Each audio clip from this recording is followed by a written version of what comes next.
Salam saudara, senang sekali saya berjumpa dengan saudara di acara Sapaan Gembala GKI.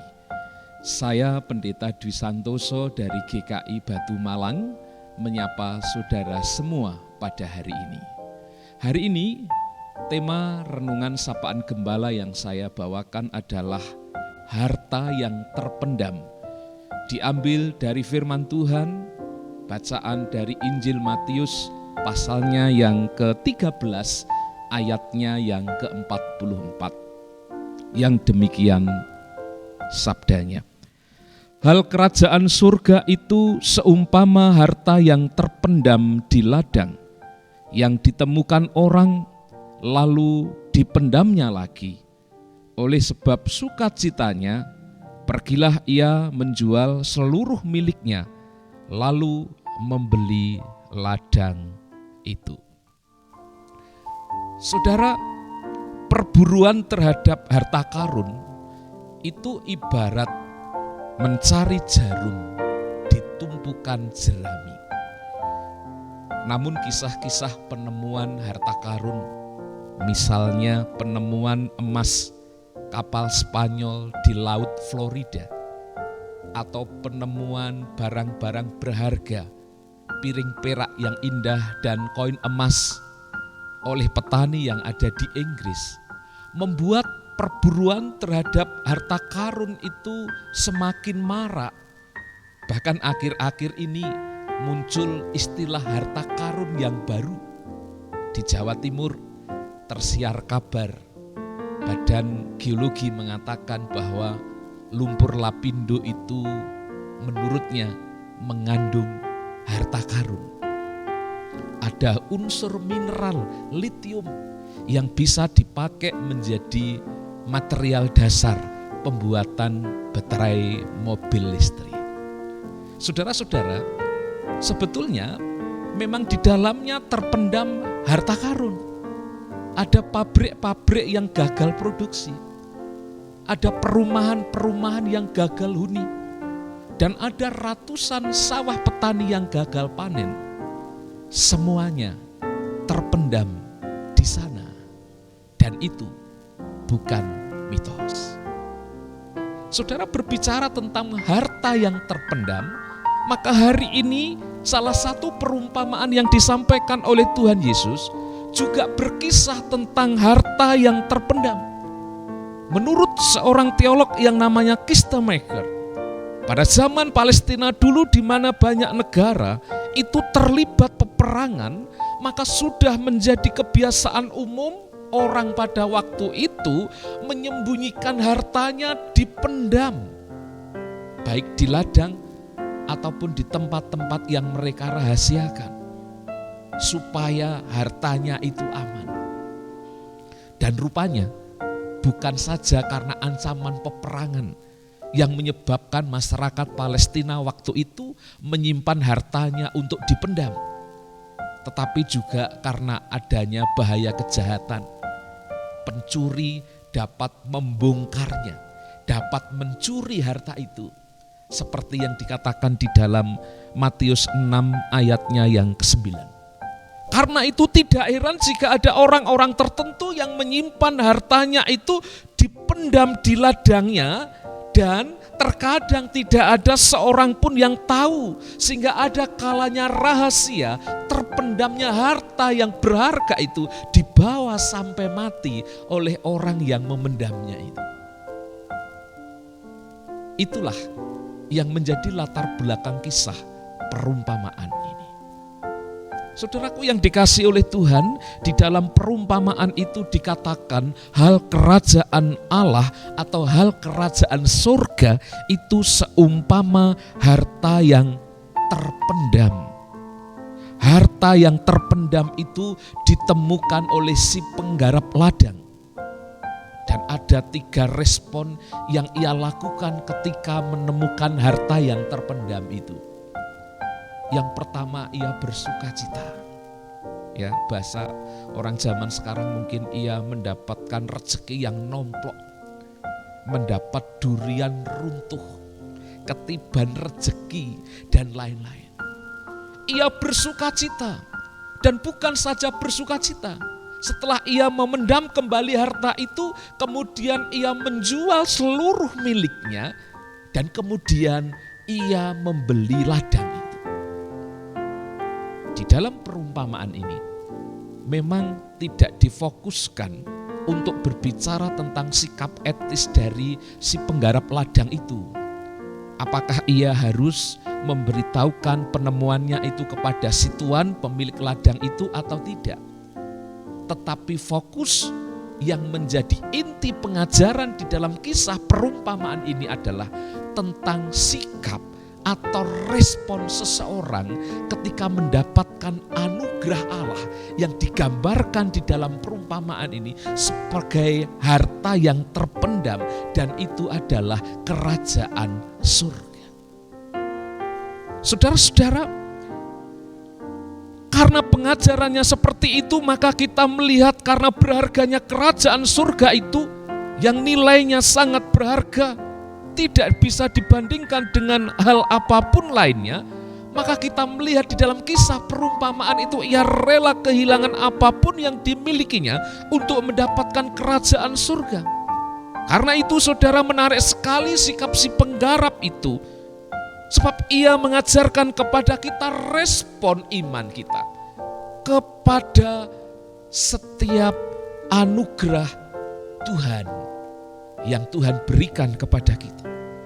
Harta terpendam itu telah digali dan diberikan kepada kita, yang berwujud anugerah keselamatan di dalam Kristus Yesus yang menyatakan kehadiran kerajaan Allah di dalam kehidupan kita. Dan anugerah keselamatan itu sangat bernilai harganya dan tidak terbanding, tidak ada bandingnya.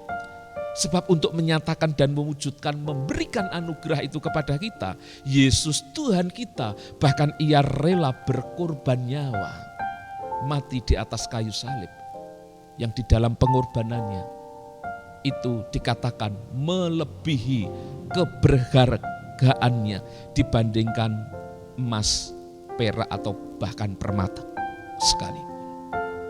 Saudara-saudara yang terkasih, karena itu sebetulnya di dalam kita menerima anugerah keselamatan dari Tuhan itu, kita menerima harta yang berharga, yang terpendam dan Tuhan nyatakan kepada kita itu, sebetulnya tidak ada jasa sedikit pun dari kita. Karena semuanya itu adalah diberikan oleh Allah sebagai anugerahnya bagi kita. Maka yang penting bagi kita adalah bagaimana respon iman kita di dalam meresponi apa yang dinyatakan Allah itu kepada kita, yaitu dengan sikap yang teguh, dalam kesadaran yang utuh, dan kita jalani di dalam rasa syukur dan sukacita yang penuh. Saudaraku, sama seperti si penggarap itu mengerti akan prioritas hidupnya, yaitu memperoleh kerajaan surga. Itu adalah tujuan utama dalam hidupnya yang dapat mendatangkan sukacita sejati. Dan untuk itu semuanya dia rela berkorban. Maka kita pun seharusnya dalam hidup kita juga rela melepaskan apa yang selama ini menjadi pegangan hidup kita. Kita patut lepaskan, rela korbankan demi mendapatkan sukacita sejati dalam persekutuan kasih dengan Tuhan Yesus Kristus sebagai perwujudan kehadiran kerajaan surga. Saudaraku, apa sesungguhnya yang paling berharga di dalam hidup kita? Apa yang paling berharga di dalam hidupmu? Apa yang menjadi sesuatu yang sangat bernilai sehingga engkau rela berkorban untuknya? Apakah itu keluargamu? Apakah itu pekerjaanmu? Apakah itu pelayananmu? Atau apapun yang Tuhan anugerahkan kepadamu sebagai wujud dan sebagai sarana Tuhan menghadirkan kerajaan Allah, kerajaan surga melalui karya-karya kita kepada hal-hal yang saya sebutkan tadi. Saudara, jika semuanya itu adalah sarana Tuhan, yang Tuhan pakai untuk menghadirkan kerajaan surga melalui hidup kita, maka jangan tanggung-tanggung. Mari kita bagikan, mari kita berikan harta yang terpendam itu untuk mereka. Sekalipun bahkan mungkin tidak mudah untuk dilakukan karena situasi yang sulit, maka kita pun dituntut untuk tetap rela. Mari kita memberikan sesuatu yang berharga di dalam kerelaan kita berkorban bagi mereka. Semoga setiap kita yang telah menggali dan menemukan harta yang terpendam itu tidak menguburnya kembali, tetapi merawatnya, menikmatinya, membagikannya kepada sesama. Dengan demikian, kesukacitaan sejati sebagai ciri kehidupan di dalam kerajaan surga itu menjadi nyata, sebab Kristus yang kita bagikan hadir di sana. Tuhan memberkati kita sekalian. Amin. Kita berdoa. Tuhan, kami mengucap syukur karena Tuhan telah memberikan kepada kami harta yang paling berharga. Tuhan telah memberikan kepada kami anugerah yang terindah, yaitu kerajaan surga yang Tuhan hadirkan melalui Putra-Mu yang tunggal, Tuhan kami Yesus Kristus. Ia yang telah Tuhan berikan kepada kami untuk menjadi kekayaan hidup kami, menjadikan hidup kami menjadi berarti, bernilai, berharga, karena Tuhan sendiri sebetulnya telah melakukan itu, menyelamatkan kami dengan rela berkorban nyawa.